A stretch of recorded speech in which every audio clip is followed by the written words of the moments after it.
Hey guys, this is White Manga here with a tutorial on adding sound effects and all that extra jazz to spice up your comic.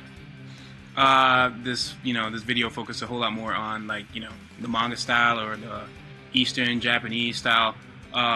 More specifically, my style, which is a mixture of the Eastern and Western style to some degree. Here, so we will just be traditionally adding sound effects with the brush, and I'll also do things where I add sound effects digitally or alter the traditional sound effects. And here, for those who know me, know I love the exclamation mark, using it as a sound effect and allowing the audience kind of be creative on their own and come up with their own sound effect rather than me putting in some words that may sound ridiculous or very different from what people might come up with for a sound effect. And some of the sound effects are just like they may not be actual things, like if a sword hits another sword and they clash and it makes all those sounds and sparks and stuff like that. I'll have sound effects for those, but sometimes I have sound effects for like the simple things, which is just maybe a reveal of a character or something like that. So here, working with the brush, a brush of my choice.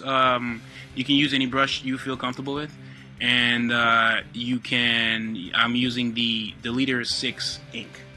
That's the ink I use for basically everything. But feel free to experiment, and maybe with a video in the future, I'll do a tutorial on certain inks. Well, I already have one. I might go into more detail, but I'll leave a link to the Leader ink or just inks in general, a video on inks that explain the different inks that are out there and how they differ, and what the best choice. Here I'm doing sound effects for a very ridiculous sound. Here I'm putting the sound in to show that ridiculousness, because it's kind of part of the humor.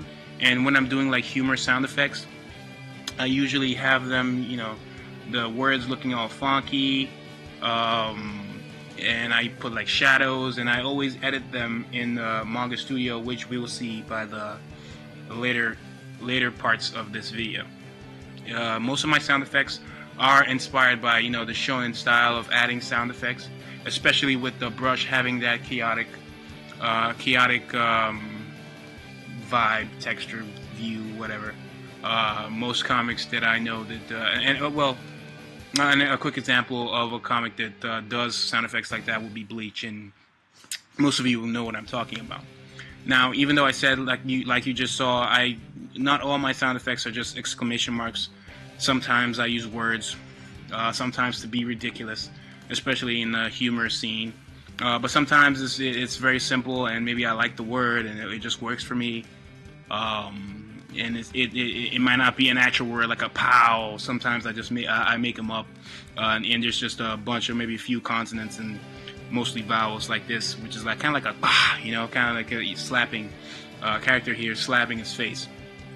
And sometimes there are some visuals. They're not really words or sound effects at all. They're kind of like just things to indicate that maybe a character is missing, or someone's missing from the spot, because he's slapping his face and he was trying to hit something else, but the thing is gone basically. Here you have some sound effects that are just really little, kind of to the size of for instance, the exclamation mark. The size of the exclamation mark also kind of allows the reader visualize, come up with, envision how loud the sound effect is actually going to be. Now, I also use the brush for maybe some thick balloons. I'll have a video talking about text balloons or text bubbles. Even though this looks nothing like a bubble, it's more like a chaotic kind of thing, like the characters kind of shouting in a way. And that chaotic text space gives off that vibe. So I use the brush for not just sound effects and things like that. And sometimes when I do the sound effects, I leave space in to edit in Manga Studio, or I fill in the whole sound effect with black, as you will see as we move on. Here we're having, this is like an action scene. The character is doing this is Sano from my comic Apple Black. You can feel free to check out Apple Black. I'll leave links where you can get volume 1 or read the first 4 chapters free on Saturday AM, or links to what Saturday AM is. I'll leave links to that as well. For people who want to know more about me, there's links to anything you could possibly need about me in the about sections below, so you can check that out. Here I'm putting the sound effects behind the character, contrary to what we've been doing with the previous panels. In fact, the first one had the sound effects nowhere near the character. Here we're doing it, putting it behind the character, and it's usually for when, say, maybe the character is saying something that is supposed to be remembered, or it has some form of importance to it. And in this scenario where we're putting the sound effects in front of the characters is where, you know, maybe here the focus is not on the characters at all, and it's maybe we're putting the sound effects there to kind of also give a very chaotic feeling to the scene, to the panel at least. Sometimes I have the sound effects come out of the panel as well, again also showing that size and allowing readers kind of imagine how loud it is. But you know, it all depends on your style and what you want to do. Some people would put sound effects completely digitally and just focus on drawing the actual pages rather than anything else. And it's similar to like adding bubbles sometimes. Sometimes when you're storyboarding this pages, before you even storyboarding, basically like, you know, coming up with a blueprint for the page, which I have videos on, which I'll link to as well.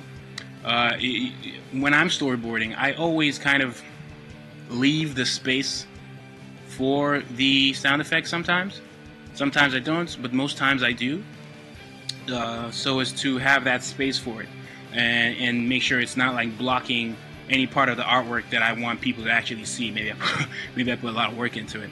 The same thing with text bubbles. Text bubbles as well. I always leave space for them. Mainly, most Western comics don't, because usually the text bubbles are really small, and maybe it's another person actually that has to deal with putting the text bubbles in at all. But for in this case, especially in manga and shonen style, just manga in general, really, when they're storyboarding, they already leave the space for the text bubbles, so they know where the text bubbles are going to go even before they start working on the actual pencils or, you know, inks and things like that. Sometimes you might want to add some sense of movement to the sound effects. As you can see, I'm doing here. Here I have the sound effects away from the character. I want you to see very well, but they're also in front in the way. As you can see, like one of the sound effects is kind of popping out of the panel a little bit. Sometimes you can have the sound effect go from one panel to the other, almost like the two scenes are sharing the same sound. But you can be creative with this kind of things and just have that kind of very film-oriented sense of just scenery, camera angles, and things like that, and coming up with a scene. Think about sound, think about things like that, and you'll be able to come up with original ways of applying sound effects.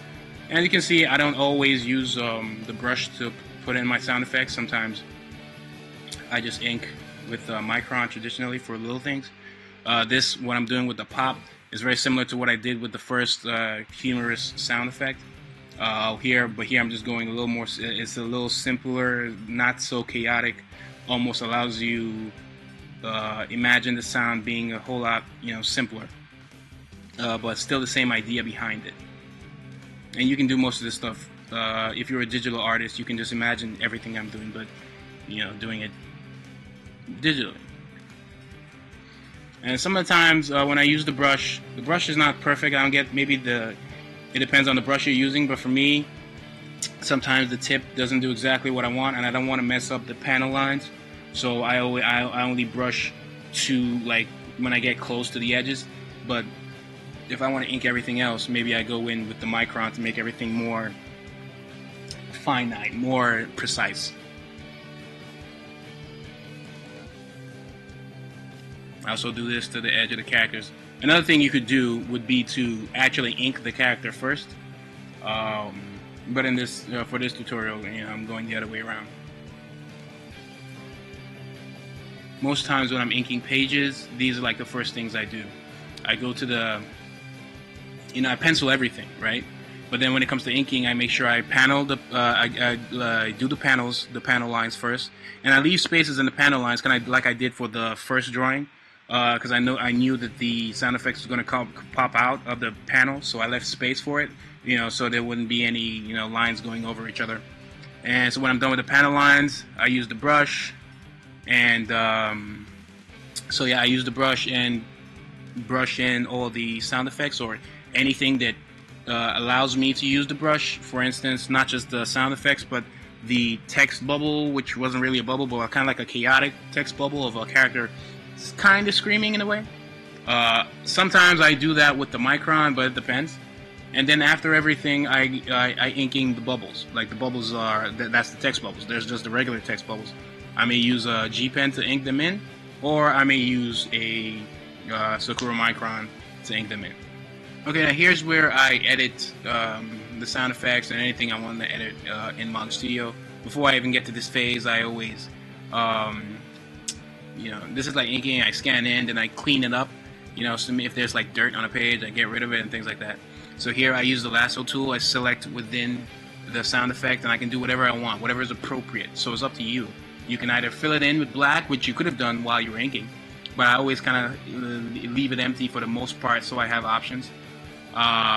So I select within the sound effect, and I can do whatever I want. So here I'm using the brush, and I have a layer, a separate layer, and you can play with the opacity and whatever. And I'm almost giving it this kind of, because this is a very chaotic panel, right? But like it has like a light source coming from the floor, so I'm almost giving the sound effects kind of some kind of gradient indicating that. So it's almost like the panel, the sound effects is it's like an object within the panel. You can be creative here. This is the part where you just be creative with the sound effects as you see fit as an artist. So do whatever you want, really, and that's what I'm doing here. Whatever you see, whatever you feel is appropriate. But here I'm just showing you guys how I approach things, and maybe it'll influence you or inspire you, or give you ideas of how to approach your own things. And I'm making sure in this panel I'm kind of keeping it uniform, so I'm having all the sound effects here kind of have that same effect or have that same toning effect, to make it feel like they're all part of this one chaotic panel. So like I wouldn't like, basically I'll edit each sound effect the same way. I wouldn't edit one way, then maybe edit the other one full black, because then it may be a little confusing or very disorienting. Anyways, so here I'm filling in the shadows behind the pop with just black. Again, you can be creative and do whatever you want. But this is like a comedic thing, and I usually always give them shadows. And again, the pop with the shadows almost looks like it's popping out of the page. It's weird, but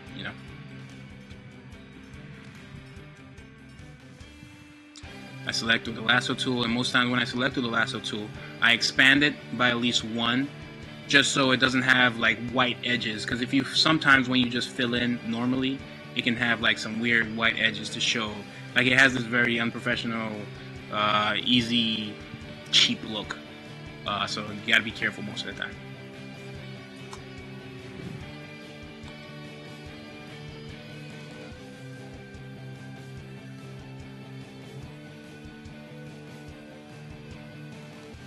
And then for the pop, you could leave it, just plain white. But most times I like to fill it in. Again, I select it and I expand it. And I like to fill it in with tone, but not like tone, how I would tone like some of the characters. I'll have like, little dots, and there's settings you can do to get this actual tone within Manga Studio. I think that's a video for another day. But I already have like layers that are different tones, so anytime I actually need to tone something, I just go on that layer, select what I want to tone, and just fill in. So it's like already created in a way.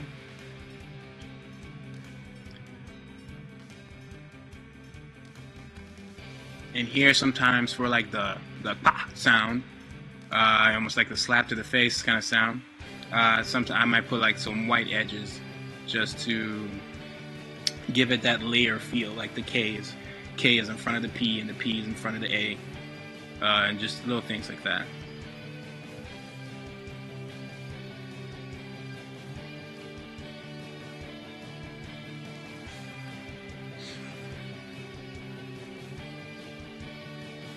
sometimes with when you fill it, sound effects that are just filled in black, you might want to give them like white edges to make them feel like they're actually popping out. Especially if they're like, in front of a dark background. You don't want the sound effect to get lost. Not that it's getting lost in this example, but something to think about. White edges can pop out completely black stuff, basically.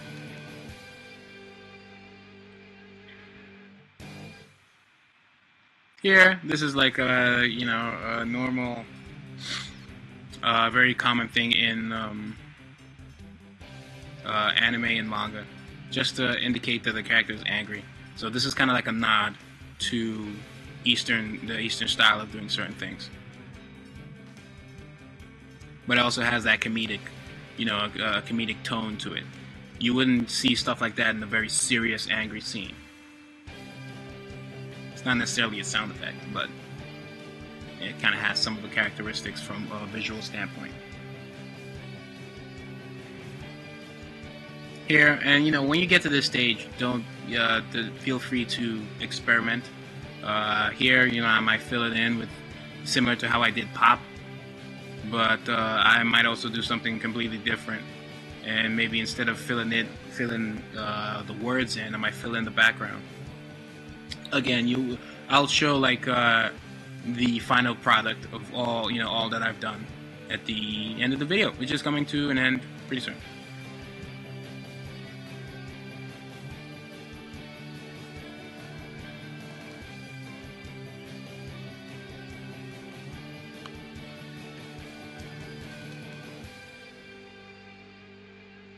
Yeah, and I could do something like this.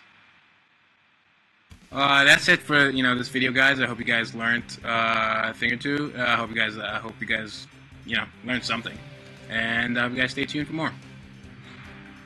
Okay, that's it for now, guys. The next tutorial is actually going to be on adding speed lines and focus lines and action lines and all that shit.